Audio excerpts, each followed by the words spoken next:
Now, a lot of people say, why don't you try to talk to your sons? I try to talk to my sons all the time. My oldest one, he's working for Amazon right now. That's the only one that I'm able to spend time with because she has turned my youngest son totally against me. However, I'm a different type of human being when it comes to things like that. I'm not, and this is not ego, I'm not the one that's going to keep calling and ask that real ignorant question. Hey, how come you don't talk to me? What did I do? If you know you haven't done anything to provoke this type of behavior in your youngest son, why are you asking?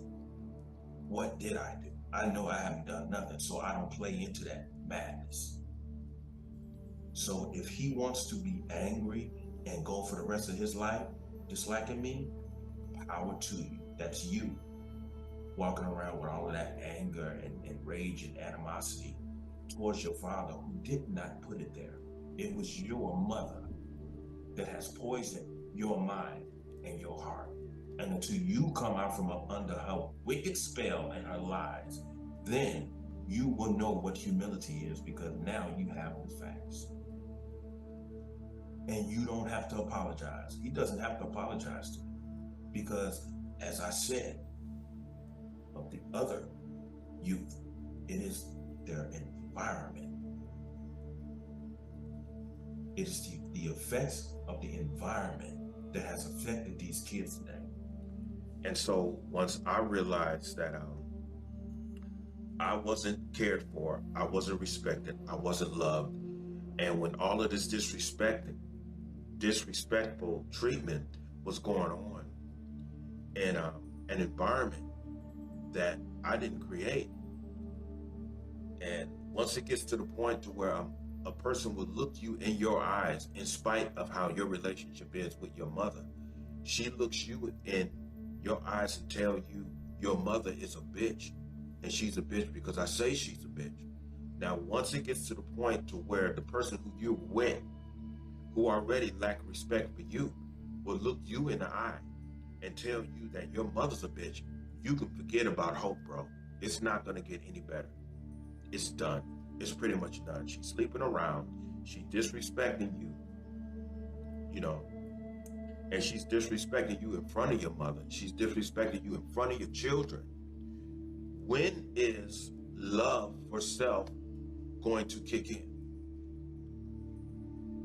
So when you come up with a background that I came up in, and you say you wanted to do things better, and when that fails,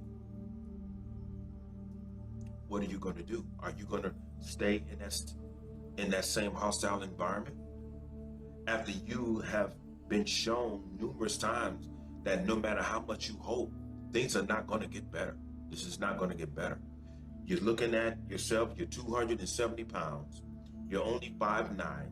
You never smoked, you never drink, you never did drugs, you never abused your body. The closest that you've come to abusing your organism is when you put yourself in martial arts and boxing, primarily boxing. So the environment that you set out to create in opposition of the environment that you come up in, that fails because the environment that the person who you're with is just as chaotic. She comes from a background that is just as chaotic as your background. And so I remember numerous times we would sit up and talk, and I would tell her, look, I want to have a family with you. This was before we had our sons. I said, I want to have a family with you. We both come from hostile environments. I want to do it right, but I want to do it right with somebody who I really love and adore. You know, there was not one time that I looked at her and I didn't want her. I mean, I was almost obsessed with her. You know, I've never put so much into a woman, even when I was sleeping with her. I couldn't get enough of her. You know, she was so beautiful to me, you know. And there's always that one in your life to where you sexually, you can never get enough. You can never get enough. And it's not because of the high lust, it's because of the deep love that you have for this person.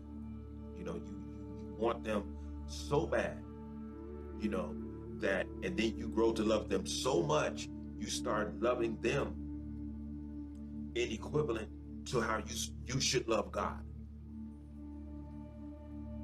So that's a whole nother level right there. And you shouldn't love anyone more than you love God. See, because there's a certain depth of love that only should be expressed to the Creator. Now, a lot of people say, well, that means you were in love with her. You fell in love with her. Right, I fell, for real. Because you're not supposed to love any human being that much that you compromise your own self-respect and you compromise your relationship with the Creator. Because you make that person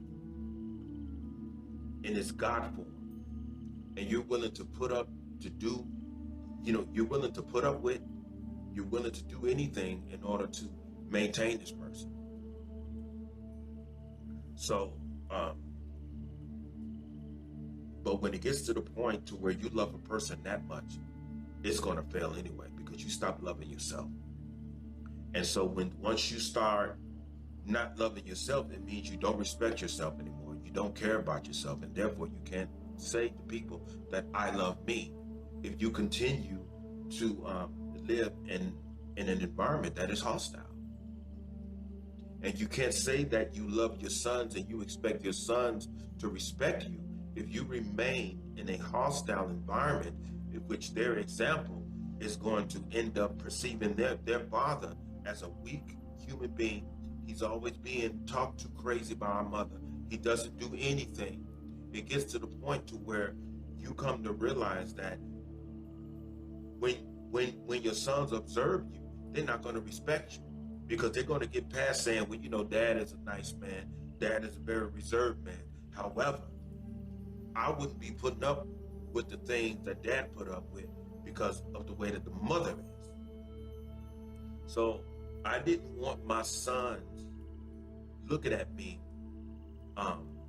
as a man who didn't love and honor himself. And once it gets to the point to where you see that in yourself, then that's when your mind tells you, look, if you see this in you, you can imagine how your sons are going to end up seeing you as a man and even as a human being.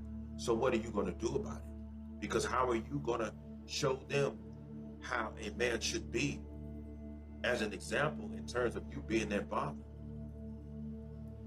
In a hostile environment like this, they see their mother go out, you know, with these different men. Because my sons, primarily my oldest one, he remembers a whole lot. He remembers a whole lot. And that's why me and my oldest son have a more closer relationship that I have with my youngest one, because my youngest one is 3 years younger than my oldest one, and therefore he was just a baby when all of this was going on. And so whenever the youngest one is more able to be mentally manipulated because he was a baby. And so as he comes up and he's in an environment to where the mother is always talking down the father and lying on the father's character, just outright lying, your youngest one who wasn't conscious enough to know and see actually what was going on, like his oldest brother, he's gonna grow up and his attitude towards you is gonna reflect all of the negative things that his mother says about you. And no matter what you tell him, he's not going to hear it. He has to, at some point in his life, come to understand that dad left us because he loved us. And see, I have to make a correction. See, I never left my sons. I left their mother. But she teaches my youngest son that I left them. I didn't leave them. I removed myself from the environment so that they would not grow up not knowing. I'll put it like this. If I stayed there suffering through all of that, which is the way that her mother and her family come up, then my sons would not have respected me as a man. And so, due to the fact that you respect yourself, you have to remove yourself from a hostile environment like that. Now, people may say, well, that's selfish. Sometimes you have to be selfish. A lot of times you have to be self-centered in order for you to know what you need to do next.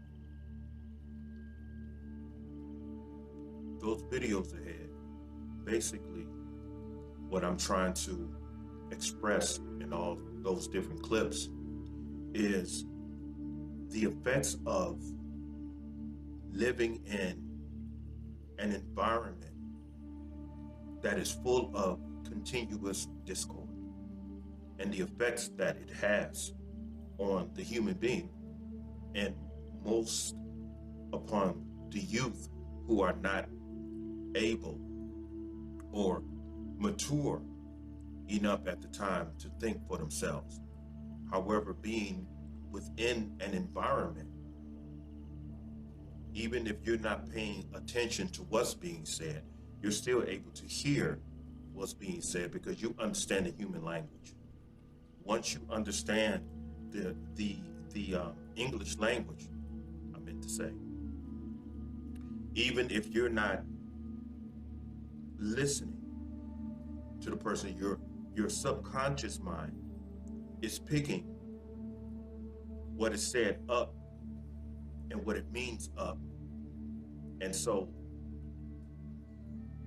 you're being raised in an environment to where the speaking of hostile language is going to go into the subconscious mind, and it's going to stir up hostility and hostile feelings towards people in general.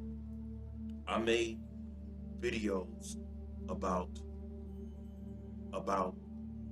the effect that my mother and my grandfather's relationship had on me, and how my mother manipulated my mind against my grandfather, because her and my grandfather never had a very good relationship.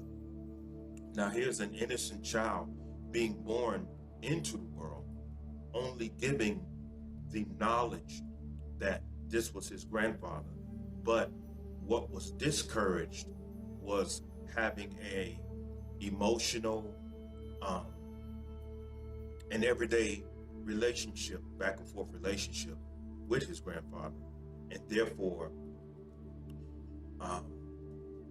due to the fact that the dialogue within the environment was always morally against him, I was programmed to perceive this man as a immoral human being. And therefore, whenever he came around, I felt as though he was a threat, because I was programmed to think that he was a threat to my mother. And so by me loving my mother, I felt as though he was a threat to me, until my instinctive love towards him started to want a relationship with my grandfather. And him and I have struggled for that, and it was almost like uh, I would say like a subliminal relationship between me and my grandfather. He would say certain things to me, and he would say, think about those words. Now,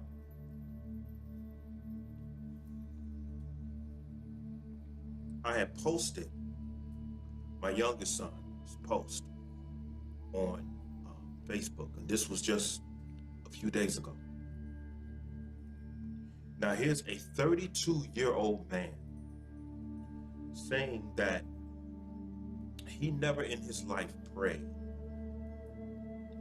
He said, but after praying, he came to find out that it made him feel better because a whole lot was on his mind. Now, here's an environment that my youngest son has been in all of his life, and he wasn't inspired to pray or anything because the environment has continuously been hostile all of his life. In my previous video, I said that I always felt that had I had the opportunity to raise both of my sons, they would be in a better moral position than they are now. My youngest son, damn sure, wouldn't be admitting to the world that at the age of 32 years old, he prayed for the very first time in his life. So what does that say about the moral status of the environment that his mother has continuously kept around him? It has always been an environment of hostility, dreadness, lies, evil, manipulation. This is all he knows. And he says, it's so, I had to get all of these things off of my mind. When he knows that he has an active father who he can easily pick up the phone and call if anything is troubling him, the same way his older brother does. Whenever something's troubling my oldest son, he picks up the phone and he calls me and he asks me for advice. However, he's 3 years ahead of his younger brother. So he knows me much better than his younger brother. There's only so many lies that she had the chance to tell my oldest son.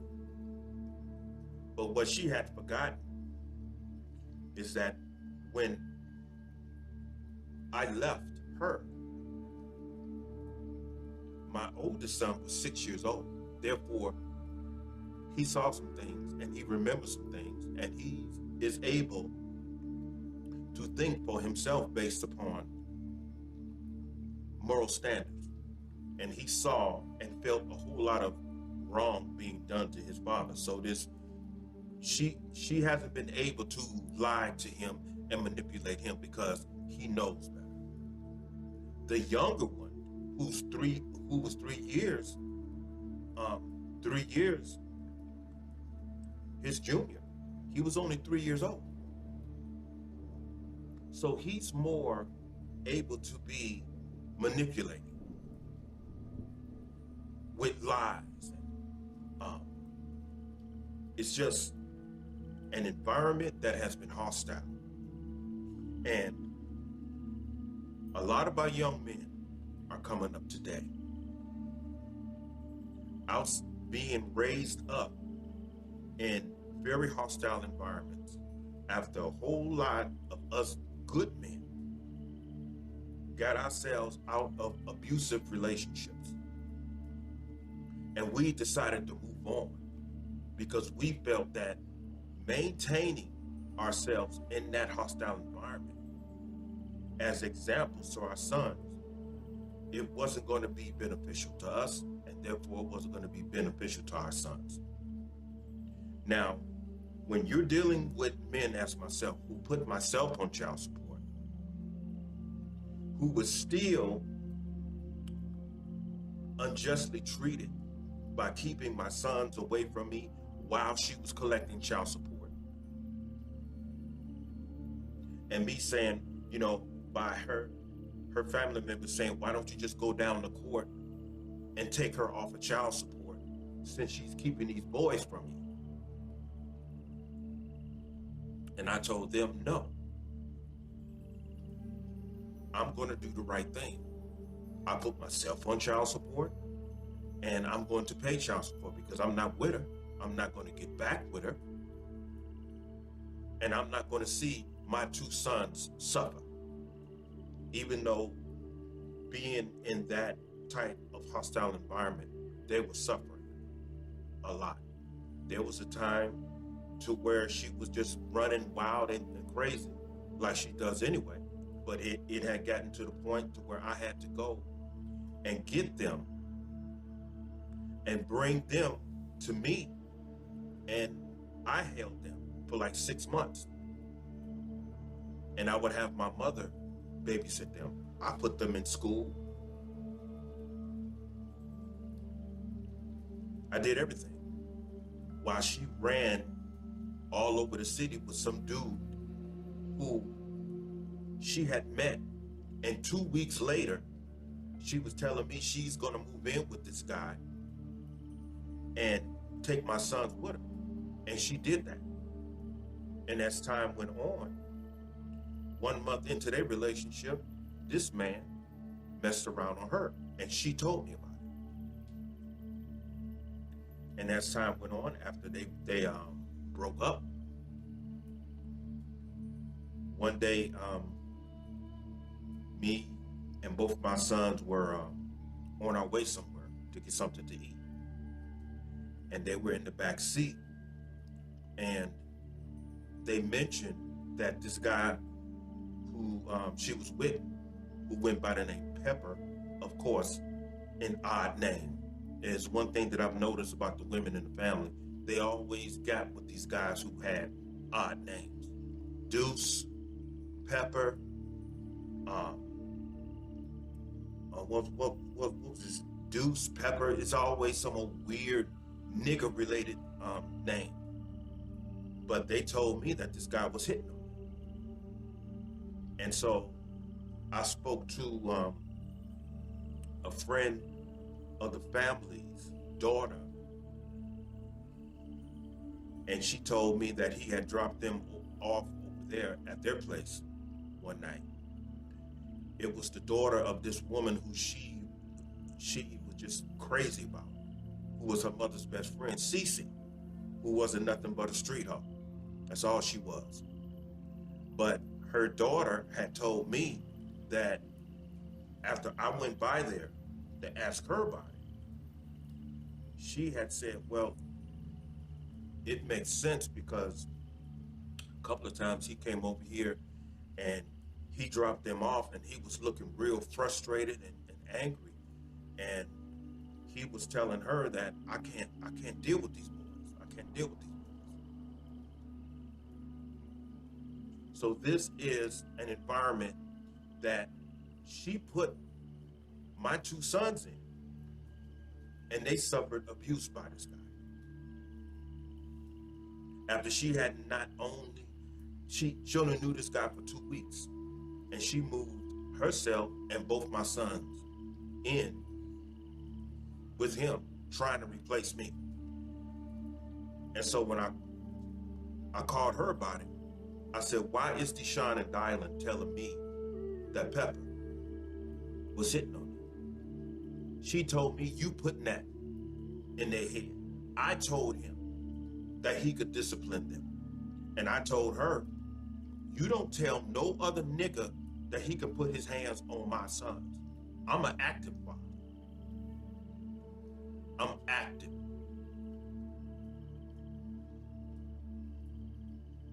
So if he had a problem, you get on the phone and you call their father. However, that type of relationship between him and I was blocked, not only by her, but by her two sisters. Now, you shouldn't let David meet him. So with all of this going around, who fell victim to all of this deceit and ignorance? It was my sons.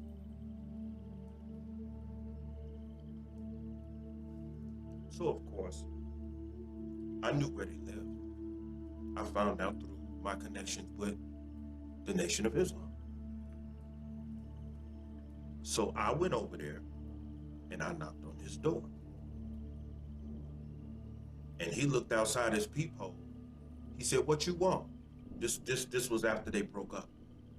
I said, "You need to open up this door because I was told that you was hitting on my sons." You know, he started talking crazy. So I kicked the door in. And after I kicked the door in, some Asians who lived right across from him opened up their door. And at that time, I had a firearm. And so I went in there and I beat him all the way down to the floor. And I put my gun in his mouth and I told him, "Don't you ever in your life touch my kids again. I don't know what that bitch told you, but not mine's, bro. Not mine's." I said, "You got 5 days to get out of Las Vegas. You got 5 days, bro. 5 days." I said, "And I'm coming back." Now, as these Asian people was behind me, they was watching this. And when I turned around and I walked out of there, I looked them right in the eyes. And I left. I didn't hear anything from him. I went back over there 5 days later, and he was gone. He moved out, and he moved to Chicago. And not too long ago after that, he had a stroke. That's called justice, and I don't care what you think about it. You don't put your hands on my children behind some lies and deceit that their mother and their family had going on, not mine. So all of this is environment. And this is the family curse being passed down. It's always a hostile environment, and it's always these women that's producing it with lies and deceit. And when they mess up, the children pay for it. But when the children pay for it, who is always blamed? It is always us. And in some cases, it is the father's fault. But I've come into a whole lot of situations where it wasn't our fault. We were screwed over, we were taken advantage of, and we were thrown to the wolves. And simply because we love our children tremendously, these wicked women, who they know you don't love them no more. So what they do, they know how much you love your children. And so they use your children in order to hurt you, not thinking that they're hurting the children even more.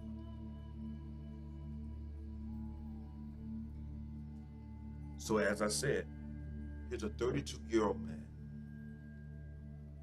He's never prayed in his whole life. So much was on his mind. I just thank goodness that he knows that there is indeed a creator that exists. Because had he not been taught that there is indeed a God, most likely not only by me, but by his mother.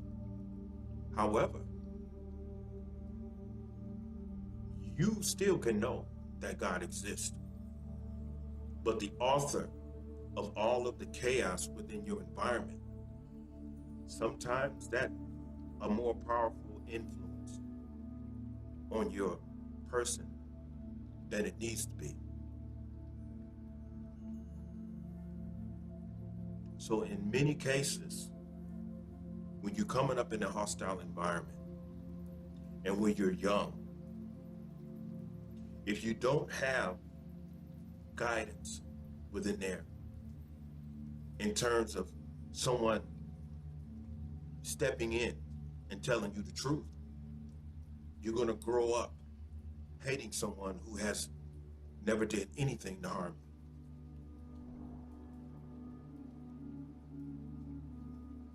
That can happen. And that happens to a whole lot of us as black men. And not only black men, other races of men, they suffer it too.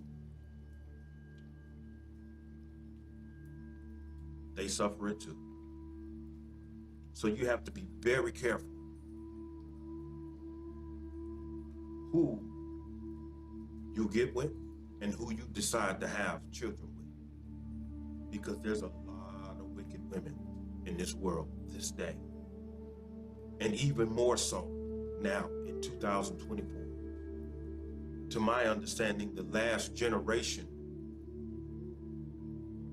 that, to my understanding, who had real marriages, I would have to say that generation started dying out in the late 50s. And then when you go into the 60s, then things were stable. And then when you go into the 70s, when this feminist movement came in and everything, and that's when pretty much everything went to hell. And then during the 70s, going into the 80s, a lot of the elders had started passing away. And therefore, a lot of the moral principles that were enforced by the elders were no longer being enforced by the mothers and the fathers. And that's when everything started going downhill morally. And as I said before, this is where the hip hop generation is born out of that, where you have a whole lot of angry young men and angry young women, and they're both promiscuous, both male and female. And as I said before, you ask them, what are you rapping about? And they said, I'm rapping about what's going on in the hood. And because of what is going on in the hood, they put it to music. And the reason why that's going on in the hood, because the parents compromised. Now, in regards to her family, she had a grandmother named Viola.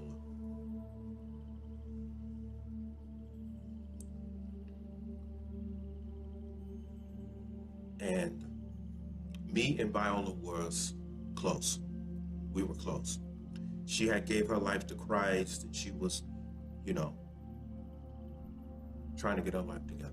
But she used to be real loose. She used to drink a whole lot. What happened was when Viola was running the streets, Tammy's mother was just a baby. And what she used to do, instead of giving her mother milk to go to sleep, she would fill this baby's bottle with alcohol to put her to sleep. And so, due to the fact that this woman was given alcohol from the cradle, she grew up with this urge to drink. And so she was made an alcoholic from the cradle. And when she told me this, I sat there with tears in my eyes. And so she became an alcoholic. And so she met my son's mother. She met my son's mother's father in California, who was a heroin addict. He was a heroin addict all of his life. So you have an alcoholic and you have a heroin addict. They get together and they create a daughter. Now, she came out seemingly without any problems. However, she's very, very mean, very cruel and high strung, and she's very explosive. She's very explosive. And so she has problems that was never diagnosed mentally. And so I didn't find any of this out until my firstborn came out with some issues with his perception and everything, which he's grown out of. Now my youngest one, he is what you would call a little intellectually behind. And that's being taken advantage of by her. She knows this about him. And for a long time, she blamed me for that. And I had told her I don't have anyone in my family that has any type of mental ailments or learning disabilities, you might as well say. There's no one in my family that has any learning disabilities. But I've seen a lot of that in her family. And so, even though both of my sons graduated out of high school because they grew out of most of that, I did research, and those learning disabilities stem from the heroin use of her father. And when her parents came together and created her, that's in her blood. That's one of the reasons why she has her issues that are purposely undetected. I mean, she really needs to talk to someone because she's got issues. You know, I mean, I believe this is one of the primary reasons why she just can't maintain a relationship, and she's very promiscuous and randomly promiscuous. And she's not the type of woman that I would be interested in having a relationship with today because of what I know. But back in those days, I wasn't familiar with any of this information. Now, people may say, oh, well, you're putting her down, whatever, okay? Because if you're actually paying attention to what I'm saying, I'm pretty certain that you know or know of someone who is very much familiar with what I'm expressing right now. So this is why I told my sons and a whole lot of young men this day, be very careful who you lay down and you have children with. You have to know some type of family background about these people. You have to understand where they came from in terms of the environment. You have to do your research. You got to start thinking with the right head, because I admit I wasn't thinking with the right head. I was looking at her beauty and all of that. You know, that's primary. That's what I was looking at. You know, and a lot of us make that mistake. However, if you are planning on having a family with someone, you have to understand something about their family background. You have to ask questions. You have to ask questions. Because if you're going to bring children into the world, you have to understand what's going on with the family. You know, back in the days, they used to, when couples were interested in getting married, back in the day, they used to do blood tests. You know, because especially with our community, because of the plight of slavery, and they needed to make certain that we were not genetically related, because sometimes if you're not careful, you end up laying with one of your cousins, or you just never know, because me and their mom look a lot alike. We look a lot alike because of our racial makeup. You know, I'm considered Creole, and she's Creole, her mother was Creole, and her dad was Spanish, and she had a Panamanian grandfather on her mother's side. You know, so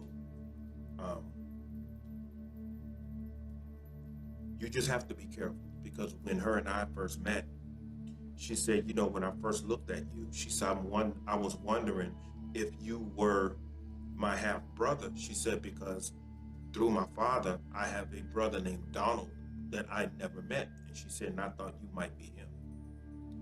And so when we first talked, I'm like, no, I don't, no. So just be very careful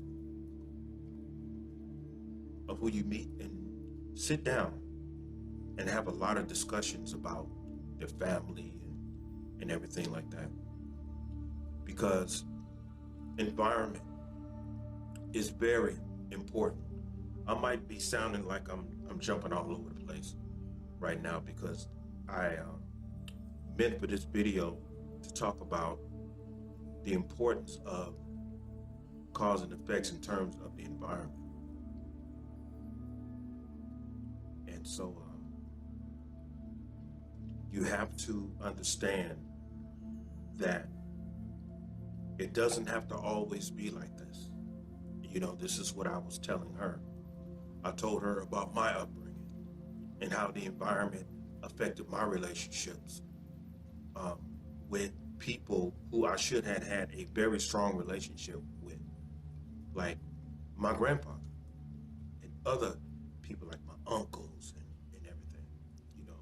And in terms of having morally based relationships and everything, I didn't even have a sister and brother relationship with my sister, because my sister has always treated me as though I was the enemy.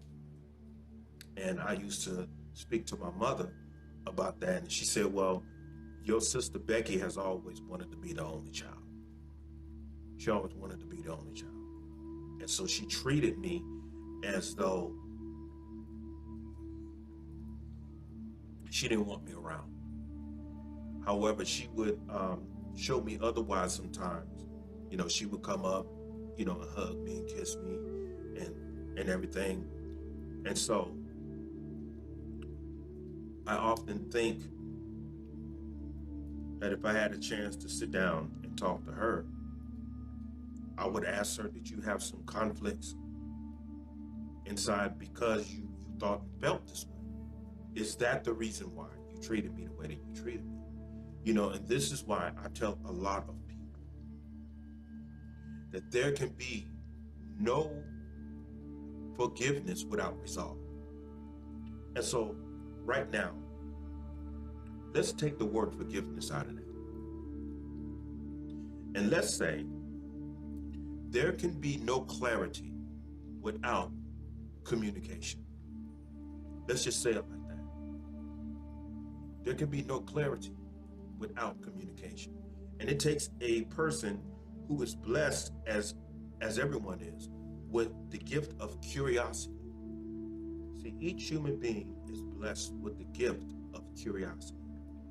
See, our curiosity is a part of divine destiny for us to at some point in our lives come to accumulate a certain measurement of knowledge. And what gets us um, going in that particular direction towards that measurement of knowledge at a certain time is our curiosity of us asking questions of why is this thus and so? Why is this thus and so? Now, whether you have anyone in your life that's going to be generous enough to tell you certain things and give you those answers, moving forward during life itself, time itself has a element to where you're always moving forward. So either you have someone in your life that's going to give you those answers, or life itself is going to give you those answers. Me in particular, I had to find out everything myself. Everything that I know this day, I taught myself. I had to teach myself. I taught myself how to drive. I taught myself pretty much everything. I taught myself how to write. As far as outside of the normal educational system, my style of writing and everything like that. I didn't take up any creative writing classes, because if you take up any creative writing classes, you will never come to know your own personal level of creativity when it comes to writing. You're being taught to be creative, which is an oxymoron in order to write. But in terms of moving forward with your life and learning things, it has everything to do with the environment that you're in. And when you have people who love you and who are willing to share information with you, that is a blessing. But when you are just left with your curiosity and you try to ask around and there's no one there, then you're left with that life journey of moving forward to where you're left with the Creator presenting things to you for you to at some time get those answers through the struggles of your life journey. So therefore, some things, there are some people that are meant to tell you, and there are a whole lot of things according to your destiny that you are only supposed to be told by the Creator itself. So that's another way that I look at my youngest son. This is the reason why I saved this part for the last. When I saw that as a 32-year-old man, he is, you might as well say, brought to pray on his own at 32 years old, which implies he's never in his life prayed. Never in his life prayed. Because he said he's got so much on his mind. Now, by him being taught against his father, he doesn't feel as though he can come to me and ask me anything because he's been talked down. I've been talked down to him. And therefore, he has this unprovoked animosity towards me to feel confident to come and ask me anything. And so obviously also he can't go to his mother because all his mother cares about is her own well-being, and she barely cares about that. So be very careful about who you decide to build a family with, and understand the importance of creating for your children a very healthy environment for them to exist in. Because environment is everything. Environment is everything. And as difficult as it may be this day, and as people say, that's old school. You know, to even give decency a title like old school is a form of discrediting decency. It's not old school. It's decency. It's being raised with moral standards. That's what it is. And one of the reasons why this generation calls that old school is because they are opposite of such. Because they've only been raised. I mean, they've only been clothed in bed. They wasn't raised at all. And this is the mess that we're living in right now. But I'm certain that in time, we will be put in a position to do better if we don't choose to do better upon our own. Then the Creator is going to allow some things to happen to where we're no longer going to have a choice but to submit to do better for ourselves and for our children. And with that being said, I'm going to end this. And everyone stay human, stay humane. You know, I always say stay human because we were created in a dual sense. And so don't condemn yourself when you make mistakes. Just understand that making mistakes is a part of learning. I mean, if we don't make mistakes in life, we'll never learn. But don't condemn yourself for making mistakes. Because within mistakes, there's guidance. There's guidance within mistakes. You know, like the Quran says, with difficulty comes ease. So therefore, with experience and with problems and with coming with mistakes comes clarity. And the clarity of learning not to make those mistakes again. So it's like an ongoing journey of learning. It's an ongoing journey of learning. So don't condemn yourself during the times of where you're having difficulties in your journey. Don't beat up on yourself. Just do better. And when the Creator gives you clarity, then you should feel responsible of doing better. So that's one of the reasons why I say stay human, stay humane. Keep yourself together. It's called being human. You're going to make mistakes, you know, and you should celebrate when you make mistakes because mistakes are going to teach you where to go because there's clarity, like I said, within mistakes. And as long as you don't beat up on yourself and as long as you don't condemn yourself for making mistakes and you understand that making mistakes is one of the most important aspects of the life journey. So with that being said, everyone have a good evening and everyone please stay human.